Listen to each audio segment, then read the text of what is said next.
आज हम Jamalpur locomotive workshop की कुछ रोचक तथ्यों के बारे में जानेंगे। तो चलिए स्टार्ट करते हैं। जमालपुर लोकोमोटिव वर्कशॉप एक रेलवे वर्कशॉप है जिसकी स्थापना 8 फरवरी 1862 को भारत में पहली पूर्ण विकसित रेलवे वर्कशॉप की सुविधा के रूप में की गई थी। इसे ईस्ट इंडिया रेलवे कंपनी द्वारा भारत में तथाकथित रेलवे युग के परिणाम स्वरूप शुरू किया गया था, जो 1854 में शुरू हुआ था। EIR के लिए आयातित रोलिंग स्टॉक को सेवा में लगाने और मरम्मत करने के लिए हावड़ा में एक लोकोमोटिव कैरेज और वैगन वर्कशॉप स्थापित किया गया था। यह वर्कशॉप असफल रही। आंशिक रूप से आपूर्ति प्राप्त करने और पर्याप्त कुशल श्रमिकों के स्रोत की समस्याओं के कारण हावड़ा में अपनी स्थापना 8 साल के भीतर कार्यशाला बंद कर दी गई और जमालपुर में जमालपुर वर्कशॉप की स्थापना की गई। जमालपुर वर्कशॉप को भारतीय रेलवे पर सबसे विविध विनिर्माण गतिविधियों के साथ सबसे बड़ा और सबसे पुराना लोकोमोटिव मरम्मत वर्कशॉप होने का गौरव प्राप्त है। सबसे पहले जमालपुर की दुकानें केवल इंजनों की मरम्मत करती थी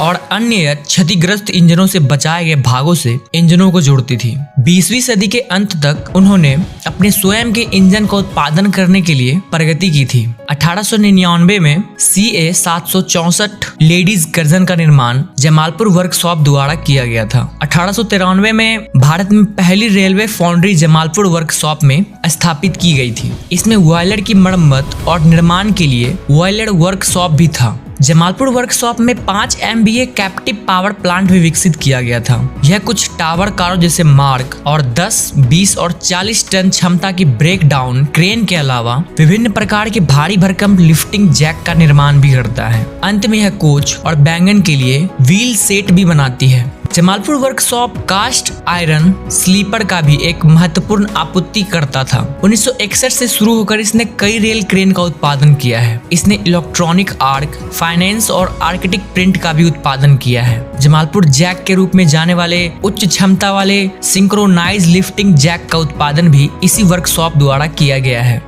जमालपुर कार्यशालाओं से जुड़ा स्कूल अंततः IR मैकेनिकल और इलेक्ट्रिकल इंजीनियर संस्थान बन गया है। EIR के लोकोमोटिव वर्कशॉप के लिए जमालपुर एक स्थल के रूप में यह स्थान मुंगेर के निकट था, जिसे उस समय पूर्व का किंगडम माना जाता था। मुंगेर से कुशल मैकेनिकों की भरपूर आपूर्ति होती थी। मुंगेर की निवासी सदियों से लोहे के सामान, बंदूकें, पिस्तौल, भाले और अन्य कामों के निर्माण के लिए मैकेनिक का काम करते थे। जब चयन किया गया था तो शायद यह सोचा गया था कि जमालपुर EIR के प्रस्तावित मुख्य लाइन पर होगा, जिसे बाद में बदल दिया गया और रानीगंज, गया, मुगलसराय, इलाहाबाद और कानपुर के रास्ते दिल्ली की ओर निर्देशित किया गया। शुरू में जमालपुर केवल एक इंजन बदलने वाला स्टेशन था और वहां रनिंग रोड में हल्की मरम्मत की गई थी। EIR के लोकोमोटिव विभाग का मूल मुख्यालय हावड़ा में स्थित था, लेकिन इसमें एक बड़ी खामी यह थी कि यह बहुत सीमित था और जरूरत पड़ने पर इसका विस्तार नहीं किया जा सकता था। हावड़ा में मूल कार्यशालाओं को लोकोमोटिव, कैरिज और वैगनों के निर्माण को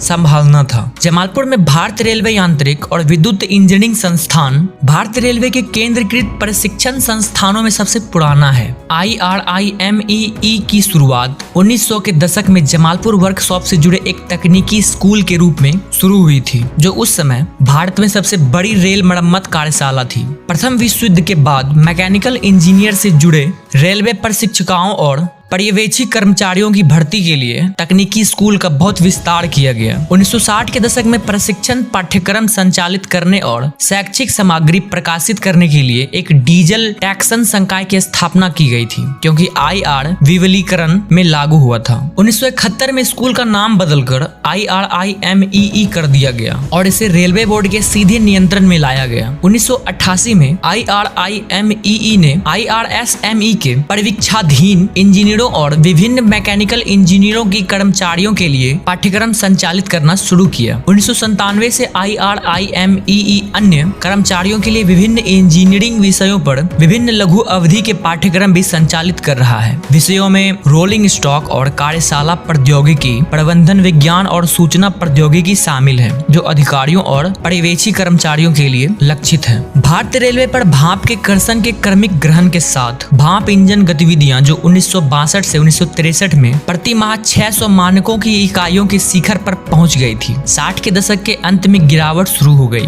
और अंततः अगस्त 1992 में भाप गतिविधियां पूरी तरह समाप्त हो गई। कार्यशाला ने भारतीय रेलवे पर प्रौद्योगिकी परिवर्तन और प्रौद्योगिकी उन्नयन दोनों के साथ तालमेल बनाए रखा और डीजल इंजनों की ओवरहालिंग और मरम्मत, विभिन्न प्रकार के वैगनों की ओवरहालिंग और मरम्मत, 140 टन क्षमता तक diesel hydraulic brake down crane का निर्माण और ओवरहालिंग और विभिन्न प्रकार के टावर कारों का निर्माण और मरम्मत के लिए अपनी गतिविधियां में विविधता लाई। जमालपुर वर्कशॉप में डीजल इंजनों की अवधि ओवरहालिंग और मरम्मत 1982 में शुरू हुई थी। यह वर्कशॉप पूर्वी रेलवे की मांग को पूरा करता है। यह वर्कशॉप दुर्घटनाग्रस्त इंजनों और पूर्वी क्षेत्र में एनटीपीसी, सीपीटी, सेल जैसे विभिन्न सार्वजनिक क्षेत्र के उपकरणों के स्वामित्व वाले इंजनों की विशेष मरम्मत भी करता है। अब तक सार्वजनिक उपकरणों और 84 ऐसे इंजनों की मरम्मत की जा चुकी है और इससे 26 करोड़ की नकदी प्राप्त हुई है। पूर्वी रेलवे में बड़ी संख्या में अनलोडेबल बॉक्स बैंगनों के उत्पादन और इस प्रकार इन बैंगनों के उपयोग को सीमित करने के कारण पीओएच के बीच बॉक्स बैंगनों की विशेष प्रकार की मरम्मत शुरू करना आवश्यक समझा गया है ताकि उन्हें राजस्व अर्जित हो सके। इन योजनाओं के परिणाम सामने आए और जमालपुर की दुकानें धीरे धीरे अपना उत्पादन 95-96 में 2445 FWU से बढ़ाकर 99-2000 में 3602 FWU कर लिया। 20 टन की डीजल क्रेन एक रेल माउंटेड डीजल संचालित बीजी रेल परिवहन क्रेन है। इस क्रेन का इस्तेमाल भारतीय रेलवे के मैकेनिकल विभाग द्वारा वैगनों, कोचों के रख रखाव के लिए, बीमार लाइनों में और भारतीय रेलवे के परिवहन विभाग द्वारा माल की हैंडलिंग के लिए बड़े पैमाने पर किया जाता है। पहले 4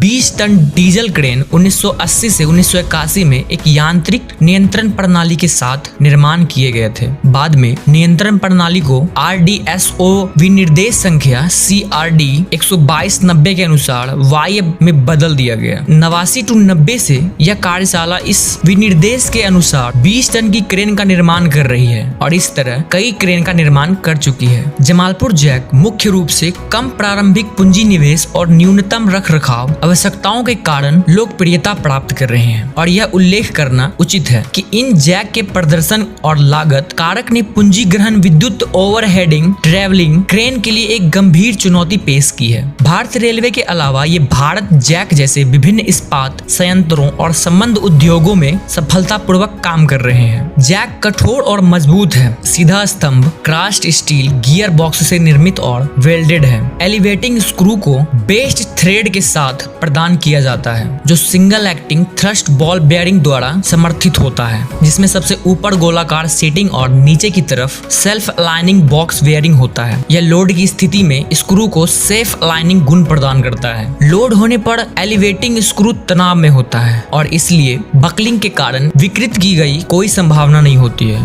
भार उठाते समय जैक अपने आधार पर मजबूती से टिका रहता है। एक स्थान से दूसरे स्थान पर जाने के लिए लिफ्टिंग कैरीज को योक को दबाकर नीचे उतारा जाना चाहिए जो आधार को ऊपर उठाता है और जैक 20 mm की ग्राउंड क्लियरेंस के साथ 3 पहियों पर टिका रहता है। अगर इस वीडियो से आपको थोड़ी सी भी नॉलेज आई हो तो हमारे चैनल को सब्सक्राइब करें और साथ ही साथ बेल आइकन को दबाना बिल्कुल भी ना भूलें। मिलते हैं इसी तरह के किसी नेक्स्ट वीडियो में किसी नेक्स्ट टॉपिक के साथ। आप अपना ख्याल रखिए। जय हिंद, जय भारत।